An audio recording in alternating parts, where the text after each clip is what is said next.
All right, solving systems of equations algebraically using the substitution method. Here is our problem.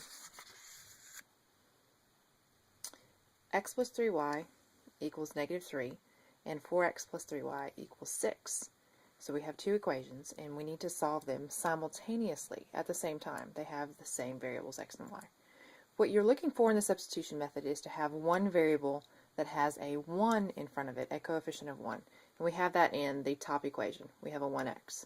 You would never use a substitution method unless you had one variable that was like this with the 1 in front of it.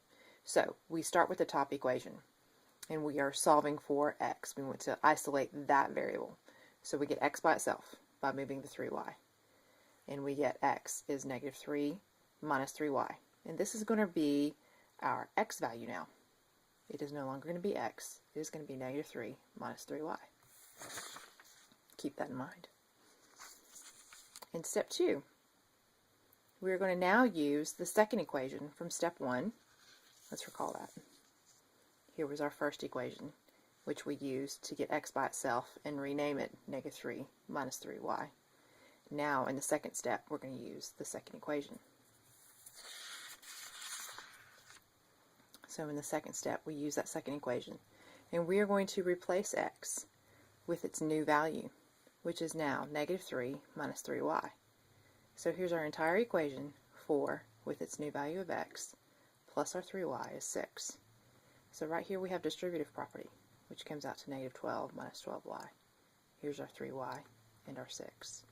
And then we have like terms, the negative 12y and the 3y. And that becomes negative 9y because we have integer rules. We bring down our negative 12. We bring down our 6. And then here we need to solve our equation. We're going to get our 9y by itself. We're going to move our 12. We're going to add 12. 6 and 12 is 18. We have negative 9y. We need to solve. So we're going to divide by a negative 9. And we get y equals negative 2.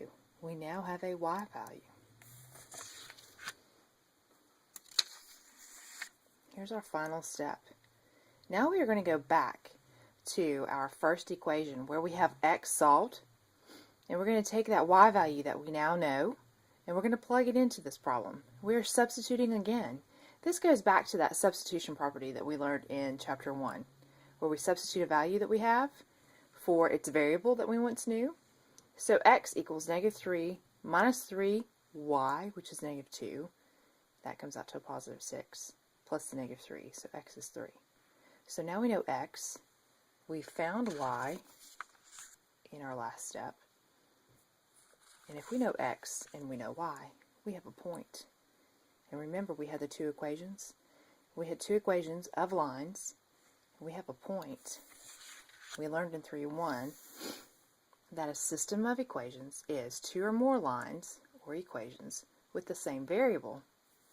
So our two lines intersected at this particular point, 3, negative 2. So we have two lines that have come together at 3, negative 2. So ask yourself now, from what we learned yesterday, what kind of solution is this from 3.1? We had 3 solutions. See if you can answer me.